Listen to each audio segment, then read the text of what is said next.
Parole délivrance, un ami fidèle. Écoutez Parole délivrance avec Pasteur Jean-Marie Charles. Nous ouvrons la Bible dans le livre de l'Apocalypse, le chapitre 3, verset 14 et suivant. Nous devons vous dire, vous rappeler, ce livre parle de 7 églises. Lorsqu'on parle de cette église, c'est une façon pour Dieu de décrire l'histoire de son peuple à travers les âges, à travers le temps et aussi dans tous les pays. Chacune de ces lettres a pratiquement la même structure. Salutation, description, l'état de l'église, remède et ensuite promesse. C'est la même structure, le même format et c'est très court, mais c'est très direct. Alors, voyons maintenant ce qui est dit. Pratiquement, lorsqu'on parle de Laodicée, on parle de la dernière église. Ça signifie quoi? Les derniers chrétiens qui seront sur la terre avant le retour de Jésus-Christ. Ça signifie que cette lettre nous concerne tous, car nous avons la conviction que très bientôt, Jésus sera de retour. Nous avons la conviction que nous vivons à la fin des temps. Les prophéties nous disent que, suivant la condition de ce monde, très bientôt, une trompette va se faire entendre des cieux et Jésus sera de retour. Alors, lisons ensemble au chapitre 3, verset 14 et suivant. Écrit à l'ange de l'église de Laodicée, voici ce que dit l'Amen, le témoin fidèle et véritable, le commencement de la création de Dieu. Je connais tes œuvres. Je sais que tu n'es ni froid ni bouillant. Puisses-tu être froid ou bouillant? Ainsi, parce que tu es tiède et que tu n'es ni froid ni bouillant, je te vomirai de ma bouche. Parce que tu dis, je suis riche, je me suis enrichi et je n'ai besoin de rien. Et parce que tu ne sais pas que tu es malheureux, misérable, pauvre, aveugle et nu, je te conseille d'acheter de moi de l'or éprouvé par le feu afin que tu deviennes riche et des vêtements blancs afin que tu sois vêtu et que la honte de ta nudité ne paraisse pas et un collier pour oindre tes yeux afin que tu vois. Moi, je reprends et je châtie tout ce que j'aime. Aie donc du zèle et repens-toi. Voici, je me tiens à la porte et je frappe. Si quelqu'un entend ma voix et ouvre la porte, j'entrerai chez lui, je souperai avec lui et lui avec moi. Celui qui vaincra, je le ferai asseoir avec moi sur mon trône, comme moi j'ai vaincu et me suis assis avec mon Père sur son trône. Amen. Dans cette dernière lettre, Jésus se présente dans le verset 14. Nous lirons au chapitre 3, verset 14. Voici ce que dit l'Amen, le témoin fidèle et véritable. Jésus se présente comme Amen. Amen, d'origine hébreu. Amen, c'est en vérité. C'est la vérité absolue. Il n'y a pas de vérité au-delà de Amen. C'est très significatif qu'aux chrétiens vivant juste avant le retour de Jésus-Christ, que Jésus s'est présenté comme Amen. Pratiquement à chacune de ces églises, Jésus se présente d'une certaine manière, suivant la réalité et les besoins de cette église. Mais pour Laodicée, Jésus se présente comme Amen. Il est la vérité. C'est-à-dire qu'à ces chrétiens vivant à la fin des temps, Jésus veut que ses chrétiens vivent selon la vérité, selon l'Amen, car il est l'Amen. Chers frères et sœurs, nous devons rechercher la vérité. Le plus souvent, nous croyons ce que croient les autres. Et ça, c'est la tendance naturelle. We go to the motion. Nous croyons ce que croient les autres. Nous ne voulons pas nager à contre-courant. C'est plus facile de croire ce que croient les autres.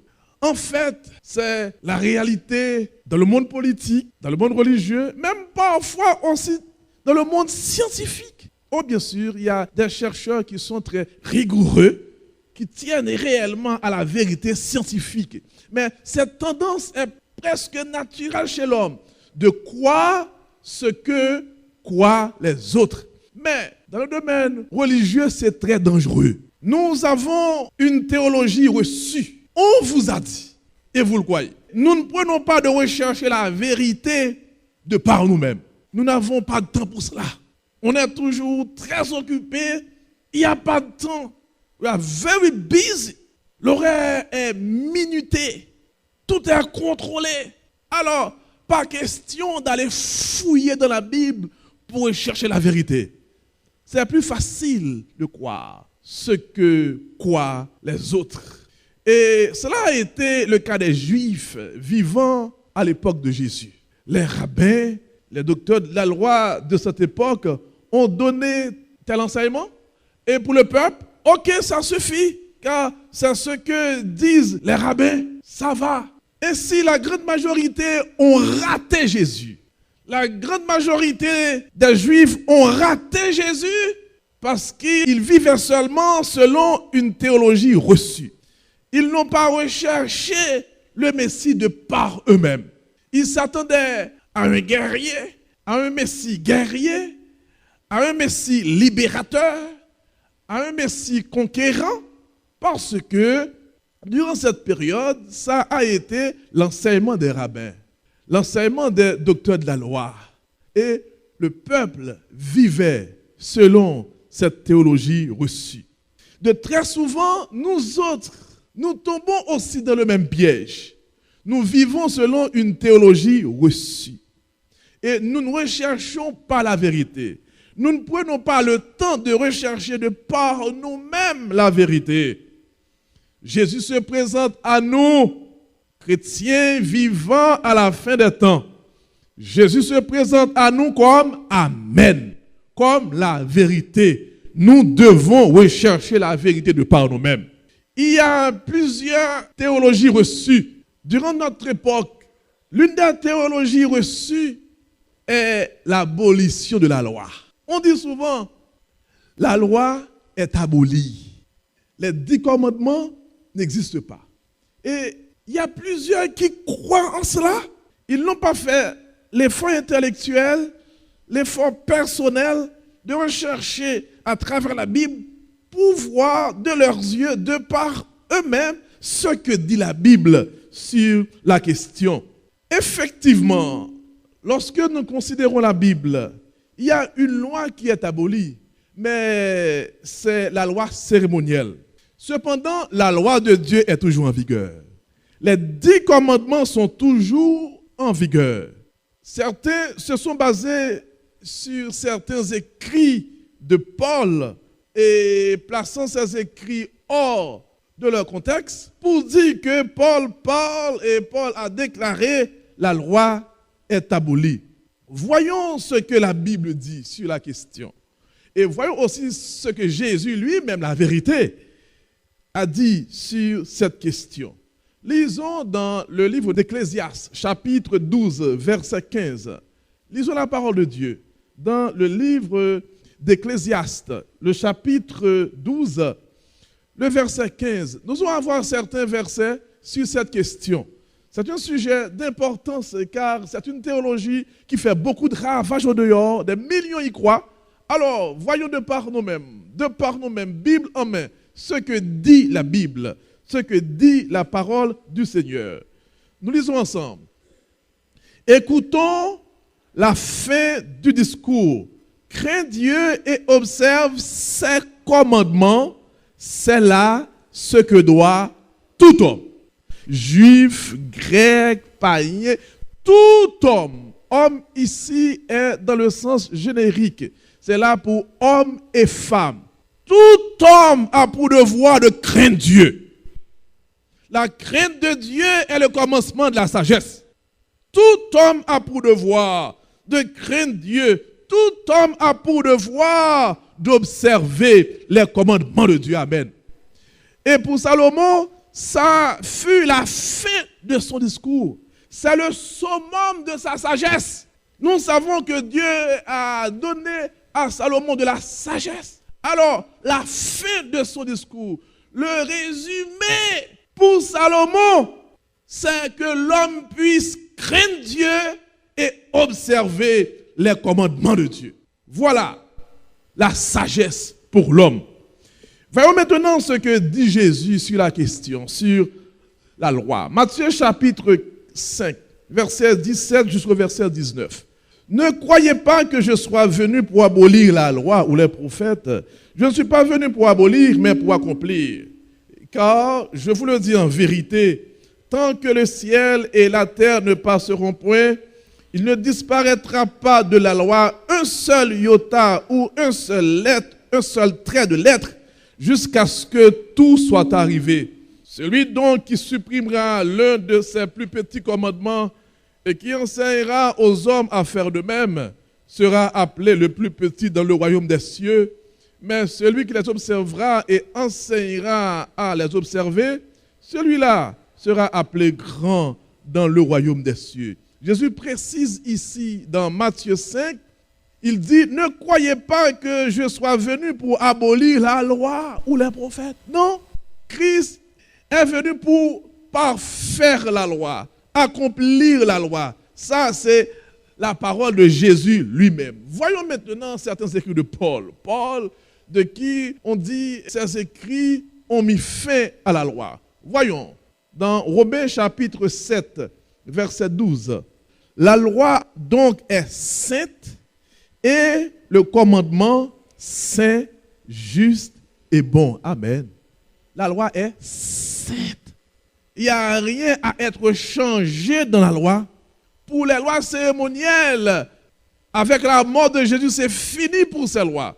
Nous n'avons pas à tuer des moutons pour le pardon de nos péchés. Gloire à Dieu, le sang de Jésus est efficace pour nous purifier, pour nous pardonner de tout péché. Alors, cette loi est abolie. Mais la loi de Dieu, les 10 commandements, Paul déclare dans Romains 7, verset 12, la loi donc est sainte. Et le commandement est saint, juste et bon. Voyons encore ce que dit Paul dans 1 Corinthiens chapitre 9, verset 20 et verset 21. Je vous demande à noter ces deux versets dans votre Bible personnelle. 1 Corinthiens chapitre 9, verset 20, verset 21.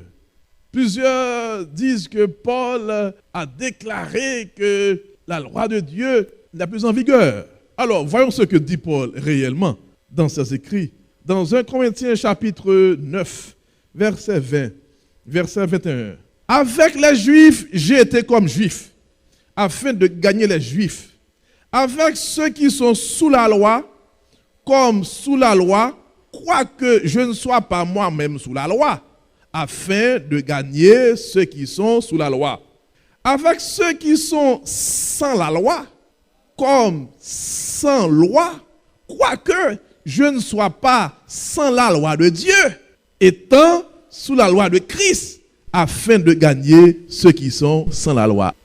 Paul dit dans 1 Corinthiens 9, verset 21, avec ceux qui sont sans la loi, il agit de telle manière à les gagner, quoique lui-même, il n'est pas sans la loi de Dieu.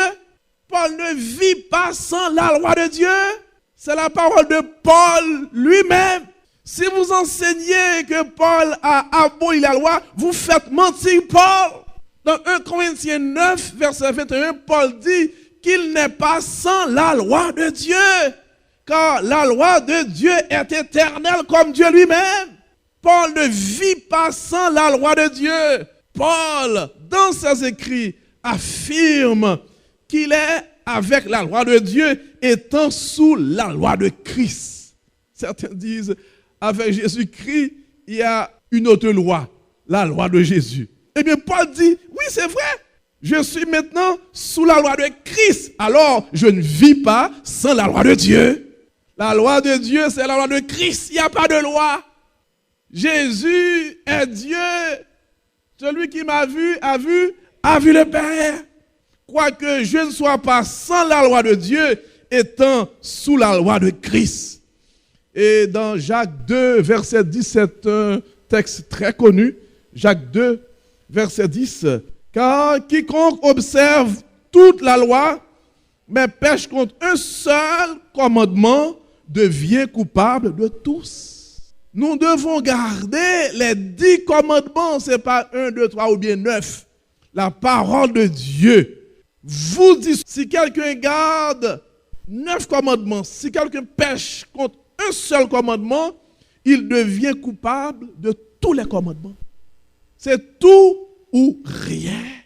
Nous avons comme obligation morale de craindre Dieu et d'observer ses commandements.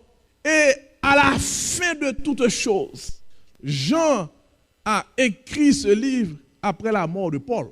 Et inspiré par le Saint-Esprit, Jean a écrit dans le livre de l'Apocalypse, au chapitre 12, verset 17. Et Jésus lui a demandé d'écrire cela au chapitre 12, le verset 17. Et le dragon fut irrité contre la femme, et il s'en alla faire la guerre au reste de sa postérité, à ceux qui gardent les commandements de Dieu et qui ont le témoignage de Jésus. À la fin des temps, Jean nous décrit déjà dans ce livre que Satan est irrité. Il est animé d'une grande colère, sachant qu'il lui reste peu de temps.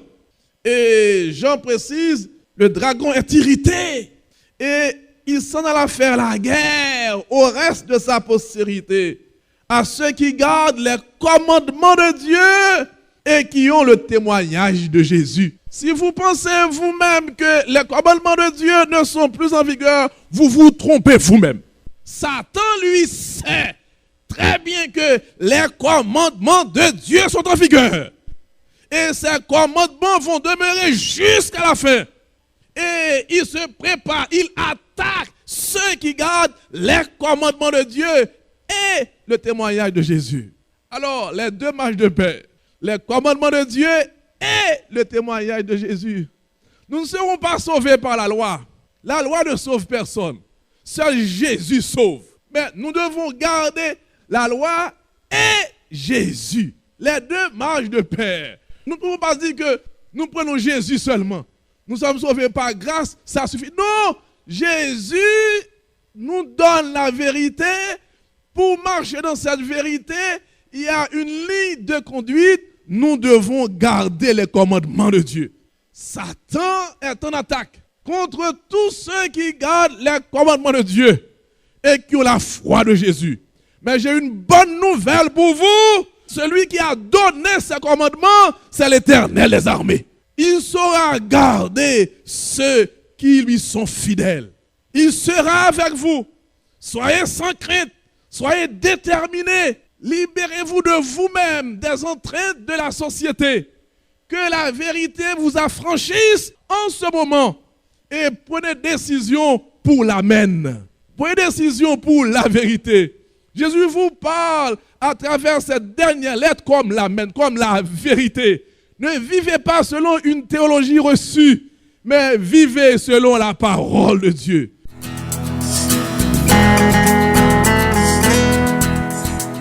Parole délivrance, un ami fidèle.